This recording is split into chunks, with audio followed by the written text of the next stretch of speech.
1.5 million years ago, much of the Earth's land was covered by short grass steppes.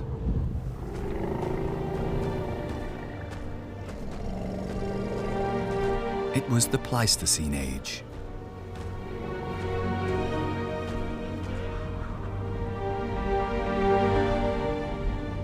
Throughout this tumultuous time, the Earth was being pummeled by repeated ice ages.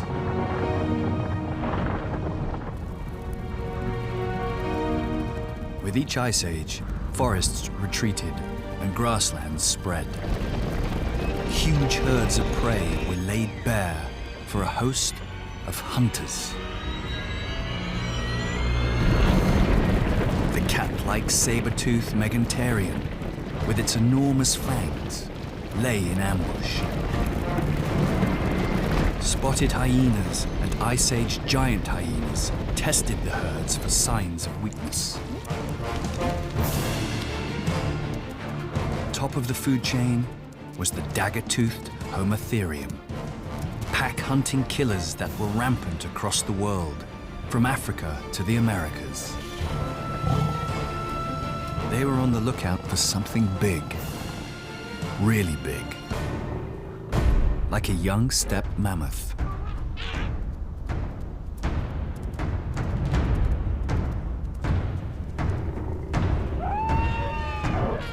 This was the age of the saber-tooths. These were the world's top land predators. But things were changing. New forces threatened the old order, with skills the planet had never seen before. The big cats. From this point in time, they rose to power, ending millions of years of world domination by terrifying, now extinct predators. Every species of these saber-tooths vanished, while almost all the big cats survived.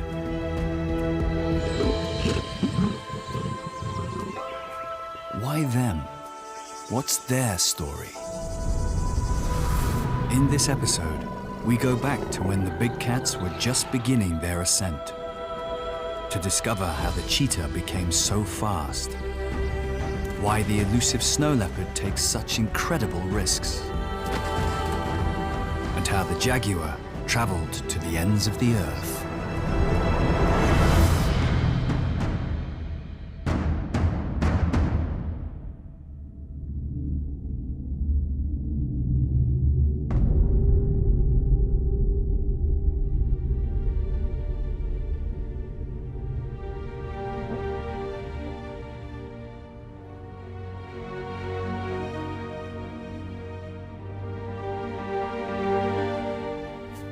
Big cats were on the rise. Among the earliest to appear were cheetahs. They lacked the enormous fangs of the saber-tooths and didn't have the bone-crushing jaws of the hyenas. But like most cats, had something the others didn't. Much more of a special kind of extra powerful muscle, known as very fast twitch muscle.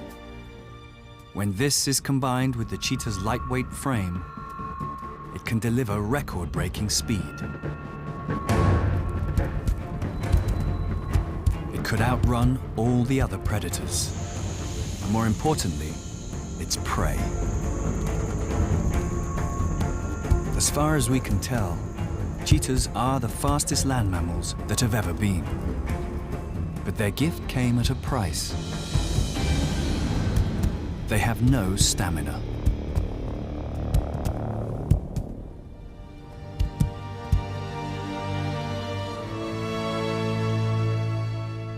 Here in Asia, during the Ice Age, these grasslands stretch for thousands of miles in every direction.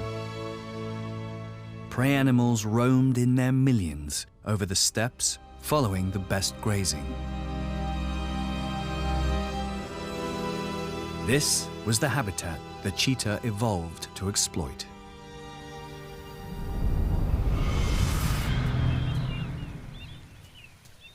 Today, the cheetahs of Asia are practically extinct.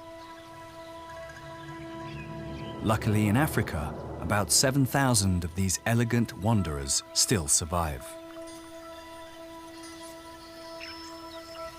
By observing modern cheetahs, we can learn more about how they found their place in the ancient world and why their existence is so fragile.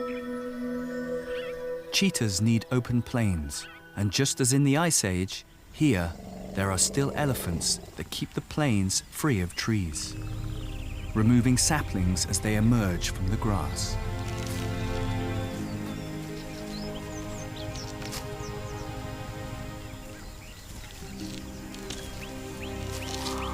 The steppes of the Serengeti are among the few places left on Earth where there are wide open spaces packed with potential prey. And today, as in the past, there's no shortage of predators that could easily overpower a cheetah.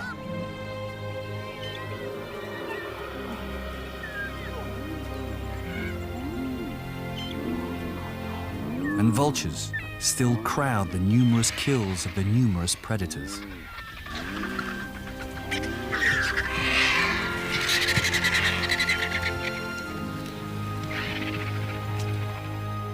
Most of the grazers stay as far from cover as they possibly can, so they can see if trouble is coming their way.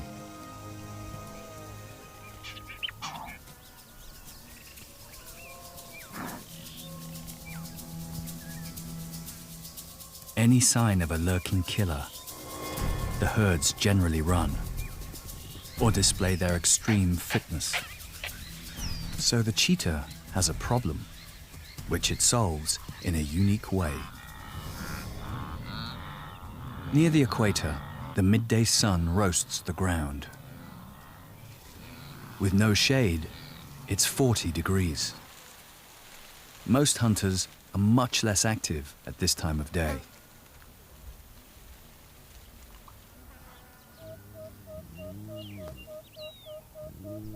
The fragile cheetah uses this moment of quiet to its advantage. Its super sharp daylight vision enables it to see far off tiny details.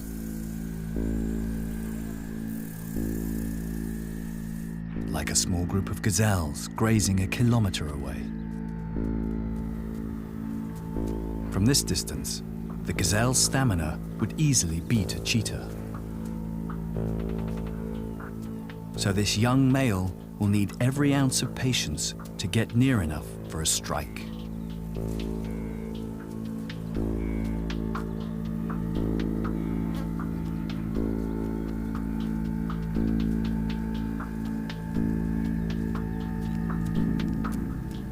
He uses the heat haze as camouflage.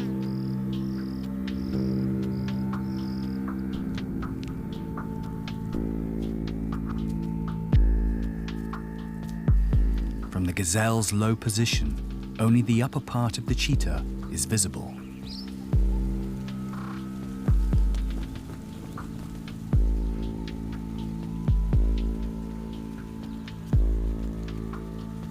It can often take an hour for a cheetah to get within range, ideally less than 100 meters.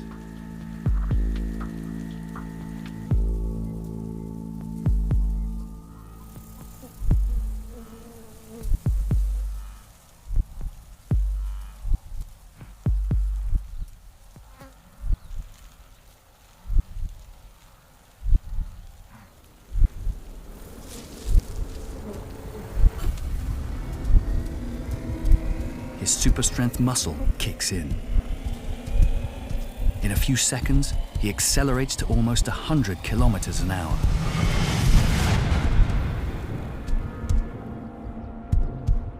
The cat has covered 50 meters before the gazelle hears its paws hitting the ground.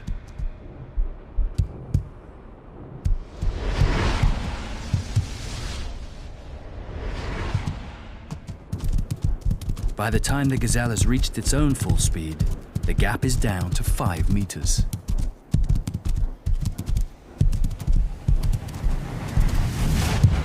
In slow motion, it looks effortless. But the cheetah is now using much of his strength just to push through the air. He pulls his legs tight below his body to reduce drag. Now, he is practically flying, getting lift from every bound.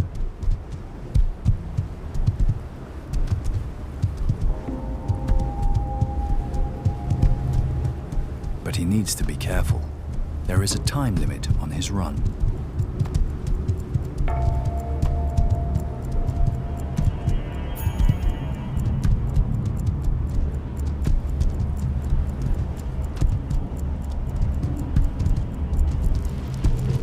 The gazelle's tiny hooves dig into the ground to make extremely sharp turns. The cheetah's extended claws grab hold of the earth to match the gazelle turn for turn. He is burning energy at a prodigious rate and only has seconds left before his reserves are exhausted.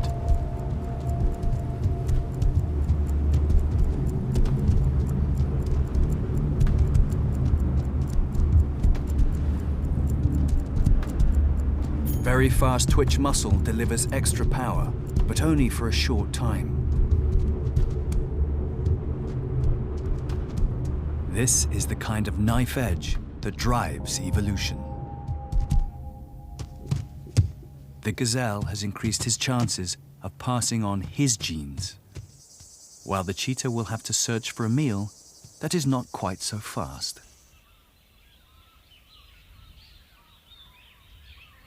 This mother and her almost full-grown cub have found themselves in an area with no gazelles. And the only prey on offer are wildebeest.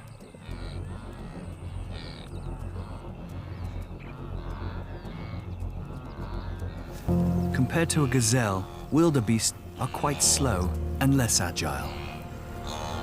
This ought to be easy.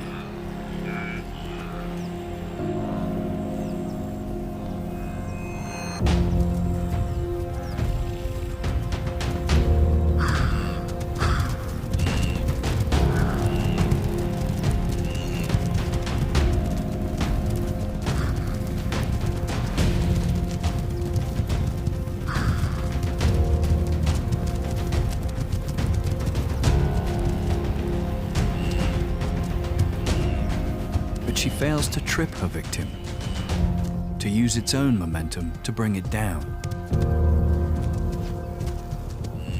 Luckily, her cub is here to help.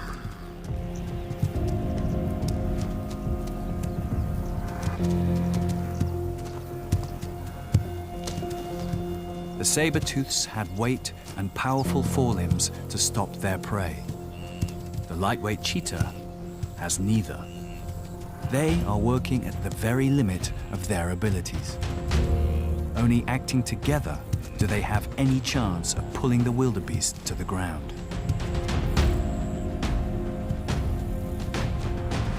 While the cheetah's body weight is reduced for speed, their typical cat-like short faces give them a powerful bite.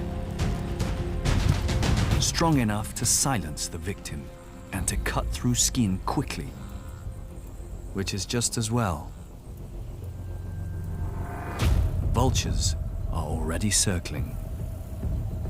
They can spot the telltale dust trail from 3,000 meters up.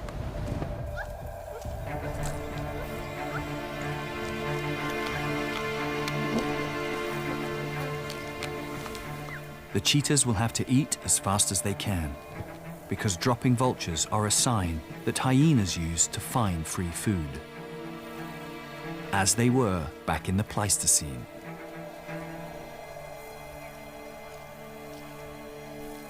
As the first hyena arrives, the cheetahs move on, having put away as much as they can.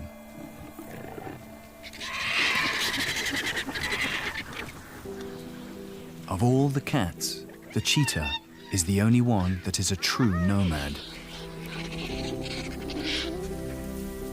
As long as they stay on the move, they can survive among much more powerful predators. In the Pleistocene, these amazing cats could walk unhindered across continents. And they did, from the southern tip of Africa to the Russian Far East. But today, they have lost almost all of their range, and in many areas, their continued existence is in doubt. As cheetahs disappeared from Asia, their fate in Africa is following the same trajectory. Extensive steppe grasslands like the Serengeti are becoming increasingly rare.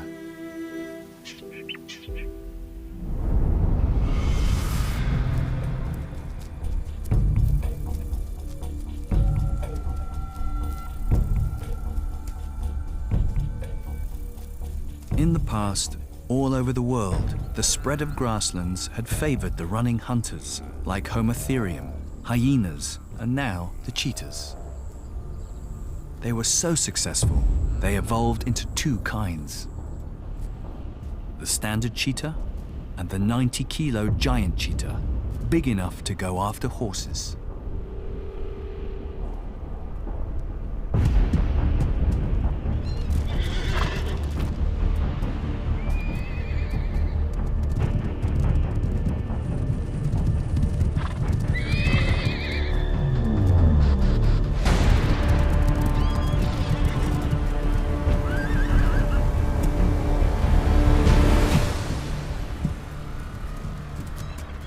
This was a dangerous place to be unless you were fully fit.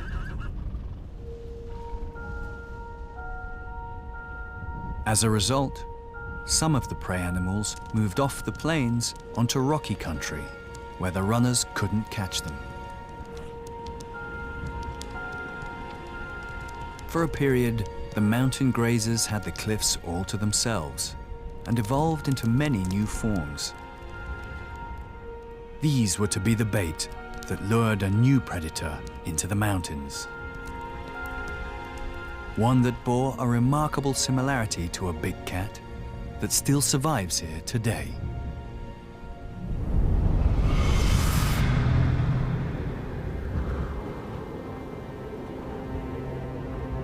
The ice ages may be over, but the rocky peaks throughout Central Asia are some of the harshest places on Earth. Even today, winter temperatures can drop to as low as -40.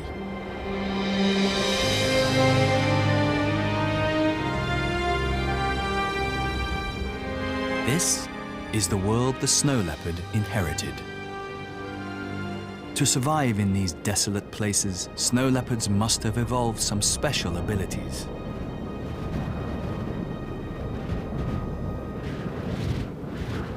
We have no evidence that the saber-tooths ever adapted to live in mountains.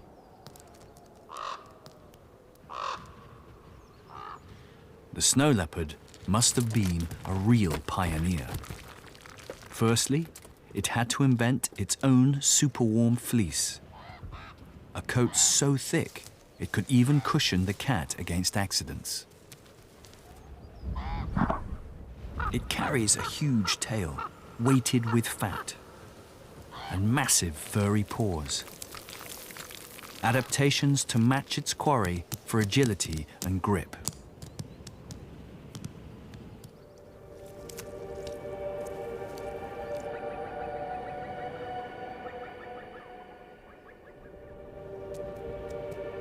This cat is practically the opposite of a cheetah. Retiring and extremely tough.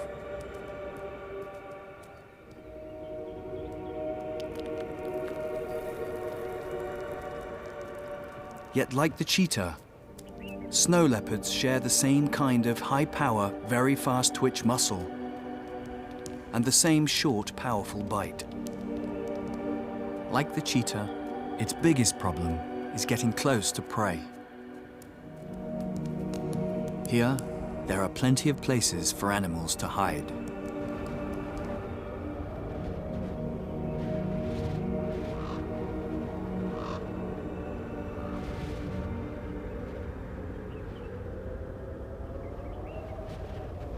And they are acutely aware of the risk of attack.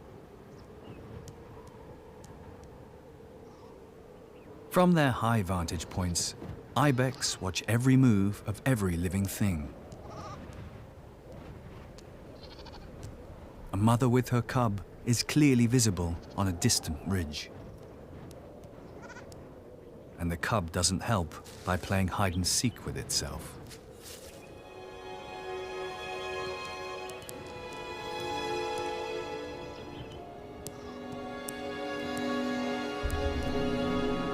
So if a snow leopard wants to sneak up on anything, it has to take hidden routes, which sometimes lead to a dead end.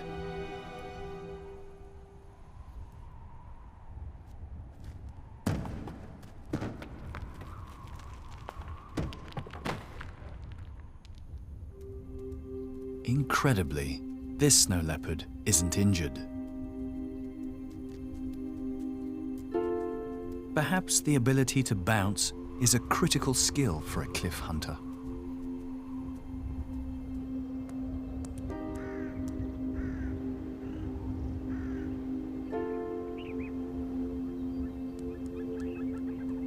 One mistake from a stalking cat, and the ibex just moved to the next valley.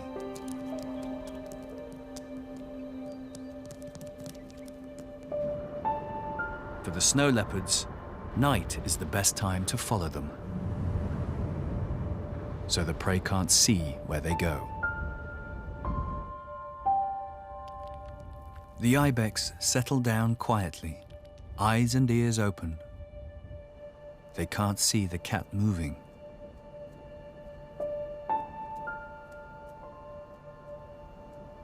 As the stars rise over the mountains, their dim light challenges even the snow leopard's superb cat vision.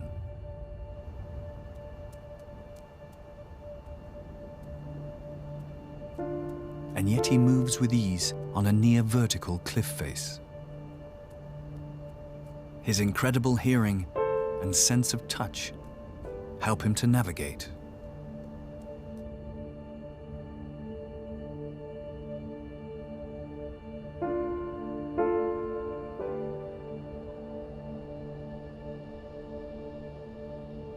He scent marks a regular spot on the edge of his range. Like most male cats, his territory overlaps that of 2 or 3 females.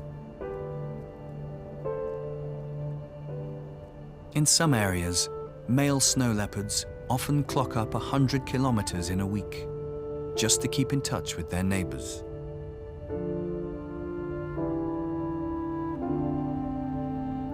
At dawn, he is in the next valley and finds the scent of one of his mates.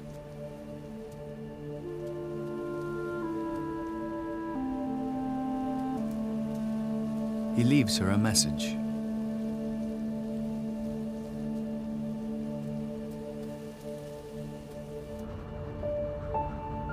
Snow leopards have lived in the mountains of Central Asia for so long, they have become superbly adapted to this environment.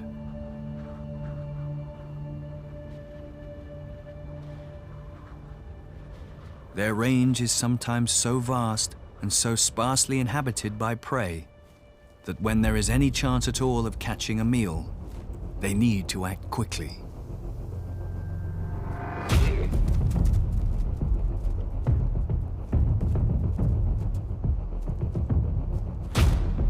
Without planning.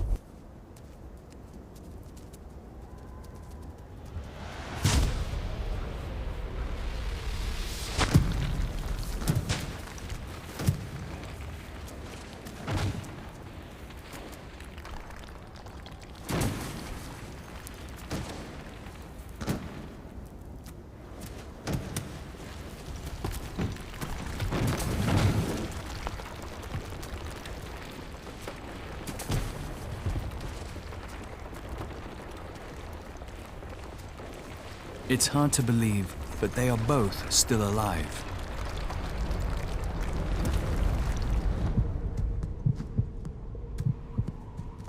In slow-motion replay, it's possible to get a better idea of what happened.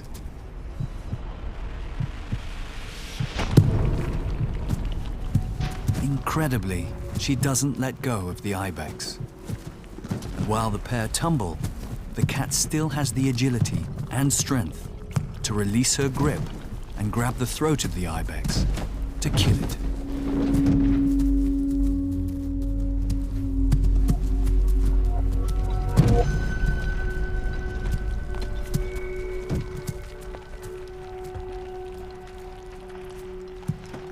Now she rolls the ibex to prevent it gaining a foothold.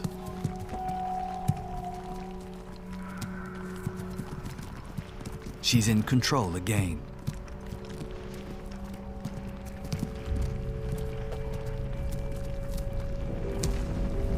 Was she even injured?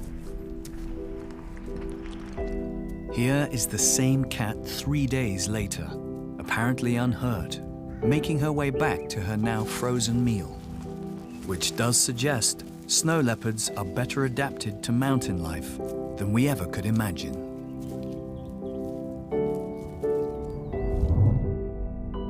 Snow leopards today inhabit most of the mountain ranges of Central Asia.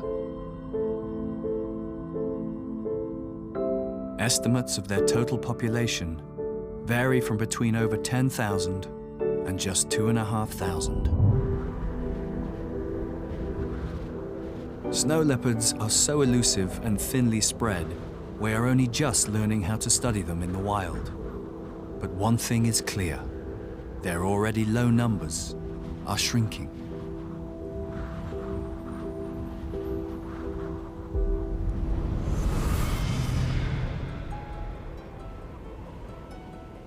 While snow leopards themselves didn't spread far and wide like the cheetah, a few of their ancestors managed to escape their mountain refuges and found themselves in a completely different world. Life among trees and forests demanded a new set of skills. Because the Ice Age world in which they lived was constantly changing, new animals were constantly evolving.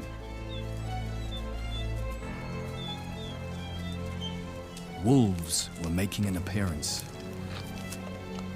Wild boar had just arrived here from the south. Elephants grew longer fur.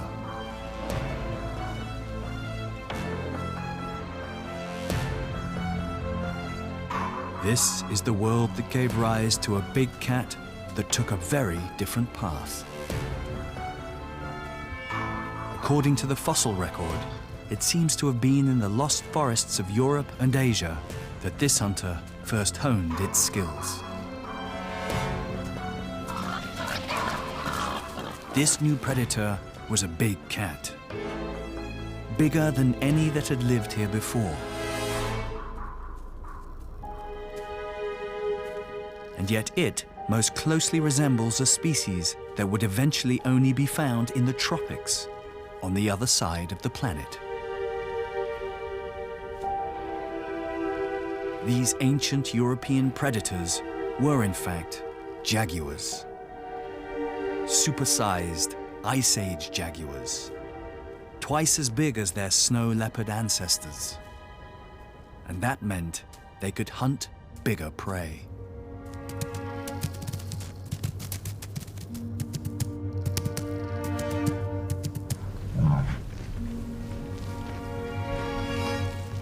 At 120 kilos, the Ice Age jaguars equaled the fearsome megalodon in weight.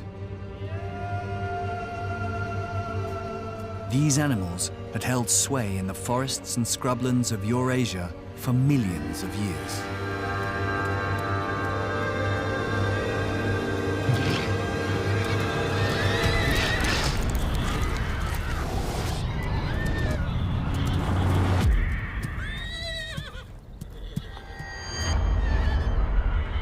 To kill large prey, megalodon used its enormous fangs to stab through the soft tissue in the throat, severing the windpipe and avoiding biting into bone. A big risk with such long, fragile teeth. Jaguars didn't have the slashing fangs, but they did, and still do, have the most powerful bite of all the cats, with small, strong canines. which enabled them to hunt a wider range of prey.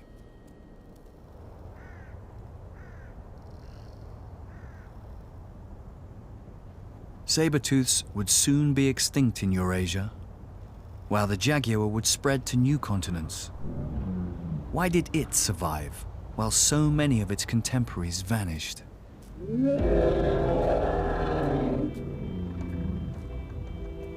Some of these ancient jaguars headed east, adapting to new prey along their journey.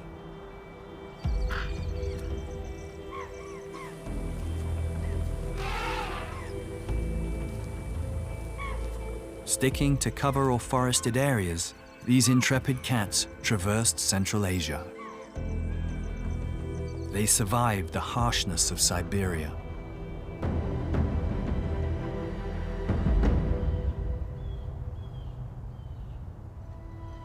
At times, when the planet was at its coldest, so much of the world's water was frozen that sea levels dropped by as much as 120 meters, exposing the land between Asia and the Americas, creating a place known as Beringia. The jaguar walked into a new world.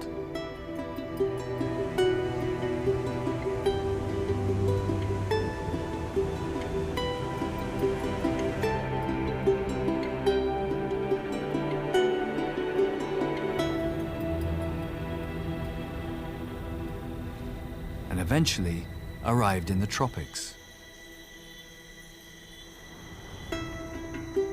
Cooler and drier than today, forests clung to moist valleys. In the Pleistocene, these places were full of giants.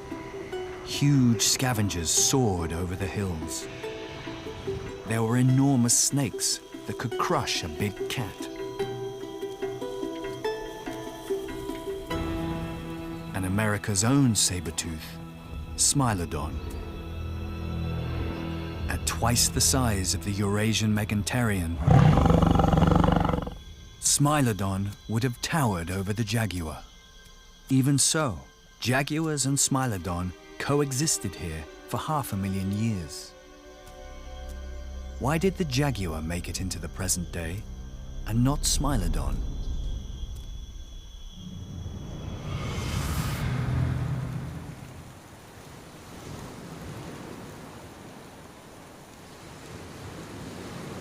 By observing modern jaguars, perhaps we can find the secret to their continued survival.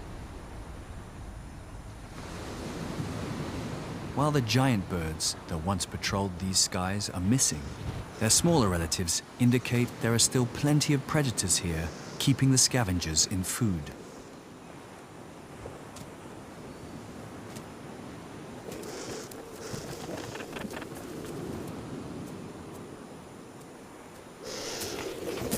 For a big cat like the jaguar, this remote shoreline in Costa Rica would normally offer slim pickings.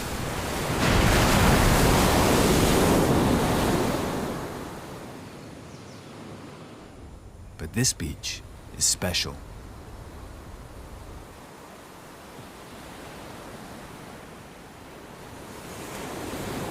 As darkness falls, baby turtles emerge from the sand and make their way to the ocean.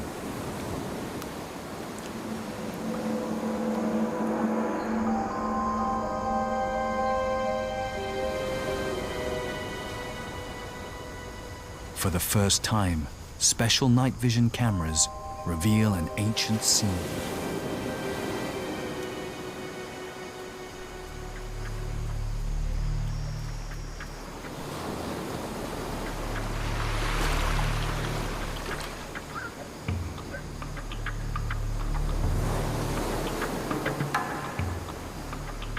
Night herons and raccoons emerge to gorge themselves.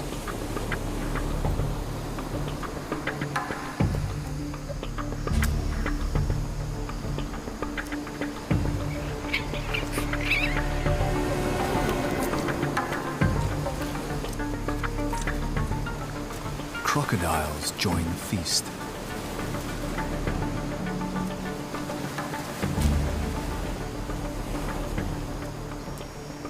These aren't much of a meal for a giant predator, but at least there's plenty of them.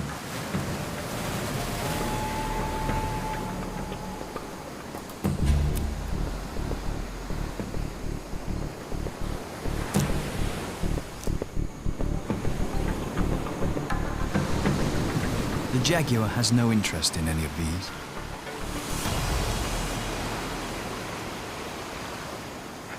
It's waiting for something else. As the baby turtles make for the sea, another wave of adults are arriving to make new nests.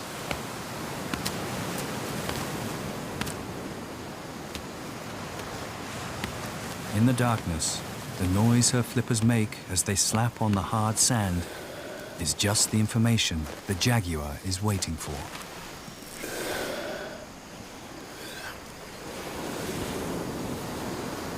Human ears would not be able to discern the sound above the waves. But the jaguar's super-sensitive cat hearing picks it out clearly.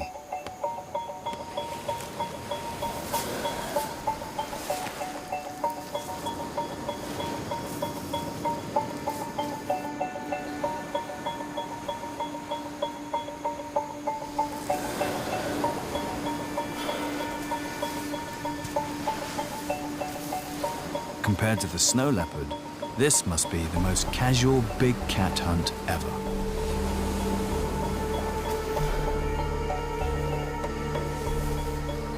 All the jaguar needs to do to restrain its prey is push the turtle's face into the sand, exposing the back of its neck to the jaguar's powerful bite.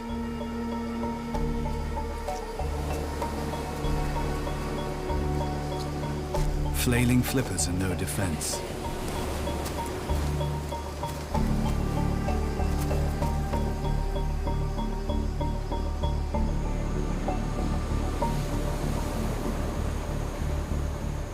With the arteries in the prey's neck severed, the jaguar laps up the turtle's lifeblood.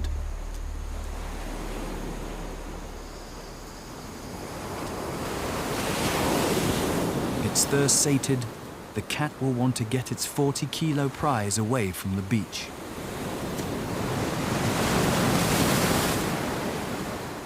But this isn't to take it further from the reaches of the crocodile. 8 different jaguars have been seen on this beach in a single night, and these cats are not known for sharing.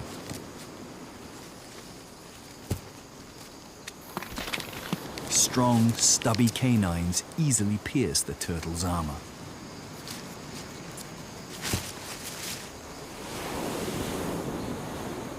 For saber-tooths, with their giant teeth and weak jaw, turtle wasn't on the menu. The tough shell and bony skeleton of turtles could easily have damaged long, fragile canines. And so, the jaguar had found a new food source, avoiding competition with its giant enemies. And this could explain why jaguars and saber-tooths were able to live together for so long.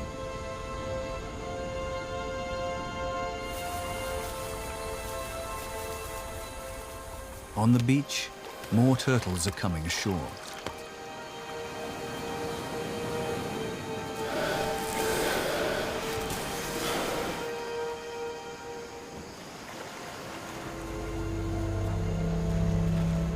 This time, another jaguar is spoiled for choice.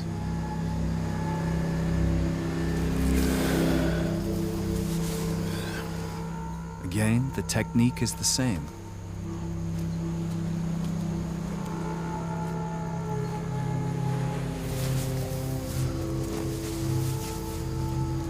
But as the jaguar starts for the forest with its prize, it appears to change its mind.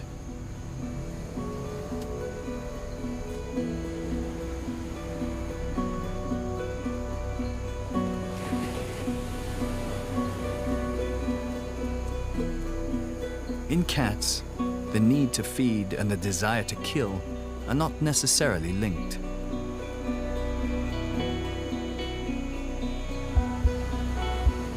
Despite the first turtle being enough of a meal, a second is killed too.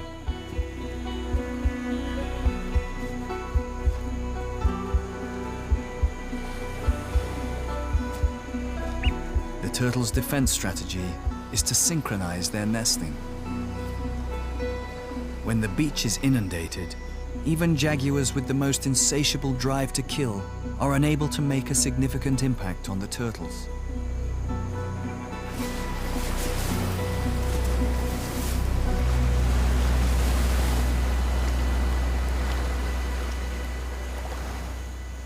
The bounty on this beach allows the jaguars here to thrive, and fossil evidence proves turtles have been part of their diet for hundreds of thousands of years.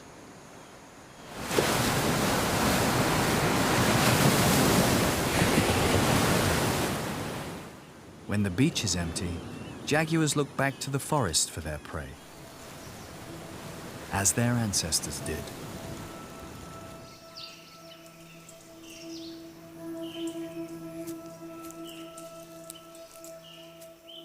In the dry season, many animals congregate at waterholes.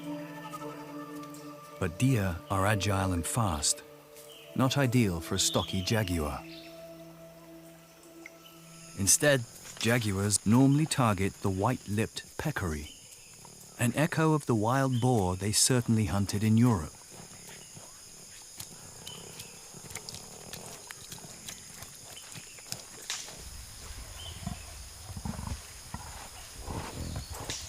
These tough animals live in large, wandering herds, several hundred strong, following the rains and fruiting trees. In the wake of each herd is often a jaguar, and the peccaries know it.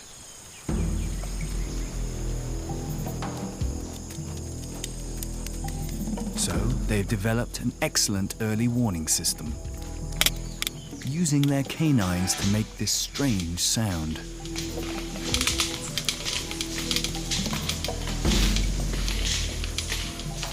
But as long as a jaguar stays in touch with a herd, there will always be a chance to catch one. And it is likely that in the Pleistocene, the big cats followed the wandering peccaries into South America. By 500,000 years ago, the jaguar had populated all but the coldest or driest regions,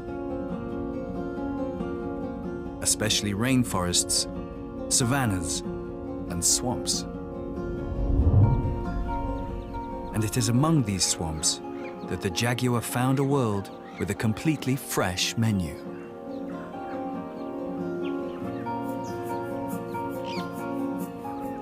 This is the Pantanal, the largest wetland on Earth.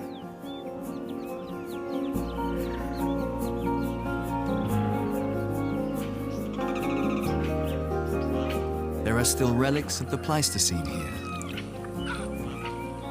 Caiman, smaller versions of crocodiles, crowd the banks. Giant otters still patrol the waterways. Capybaras, the world's largest rodent, and the biggest cats in the Western Hemisphere.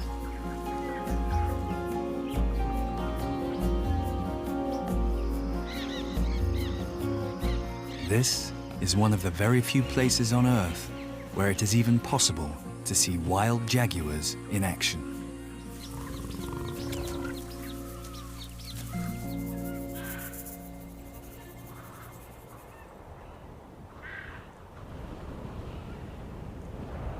The vultures that scavenge jaguar kills in Costa Rica are here in numbers too, keeping an eye on their meal ticket.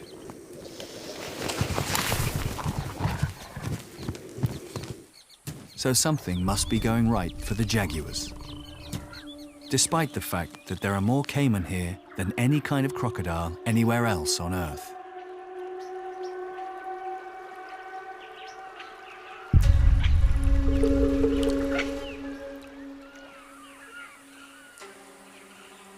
There are thought to be as many as 10 million in the Pantanal.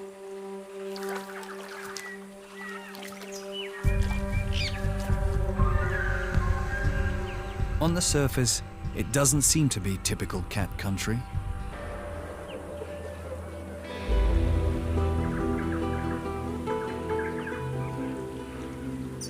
Normally, jaguars are very nocturnal. But here, they can be seen basking in the sunlight, or patrolling their territory, or hunting.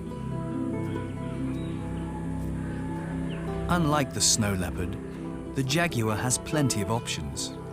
But this habitat doesn't suit a high-speed chase.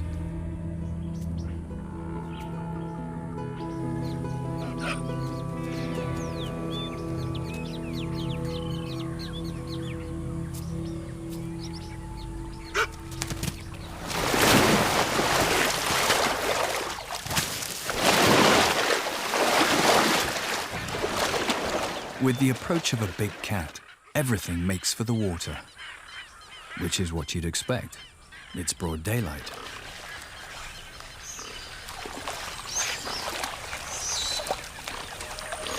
Caiman, with their own set of powerful jaws and sharp teeth, are not the kind of animal that is normally preyed upon. As potential victims, they pose a few problems. Firstly, once in the water, the caiman will have far superior speed and would easily outswim a jaguar. Secondly, cats usually kill their prey with a suffocating bite to the throat. But caiman can hold their breath for half an hour, so that won't work. In the jaguar's favor, the cold-blooded reptiles need to bask in sunshine during the day. And this is the only chance the big cats have to catch one. However, caiman can see a jaguar coming from a great distance. Unless the jaguar is cunning and stealthy.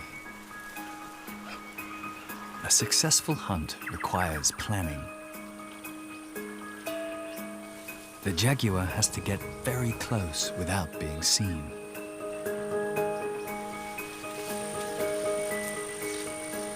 It goes into the forest and moves upstream out of sight.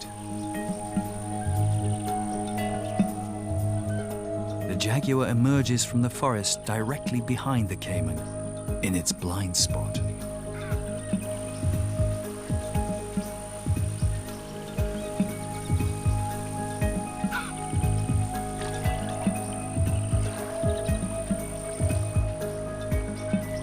The cat slips into the water.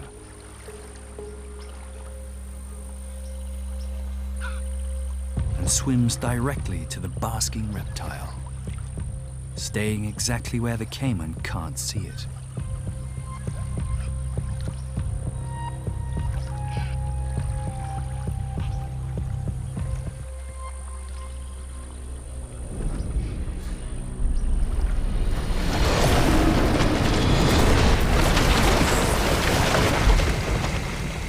Instead of the typical big cat throat bite, the jaguar uses crushing jaw power to bite straight into the brain casing.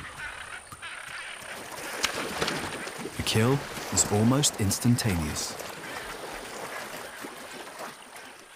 Perhaps this explains the jaguar's daylight-loving habits here, as caimans spend the night in the water, where the cats can't reach them.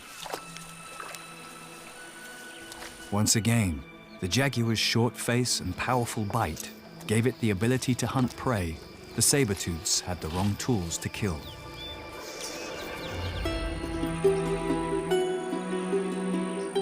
With its ability to swim, its eat-anything attitude, and unparalleled jaw strength, the jaguar survived some of the most tumultuous times in history. But only just.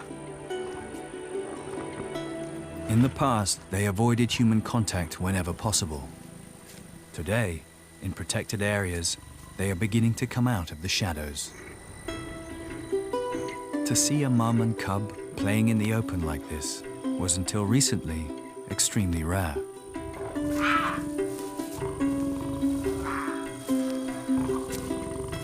The jaguar's conquest of the Americas made it one of the most wildly distributed cats of all time.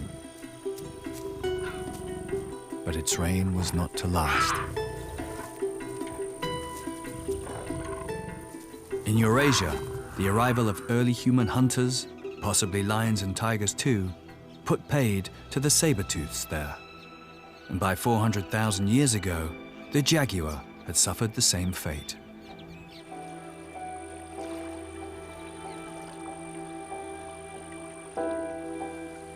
From genetic studies, we now know the jaguar nearly disappeared in the Americas as well. It was quite possibly their ability to live in a swamp like this that enabled them to survive.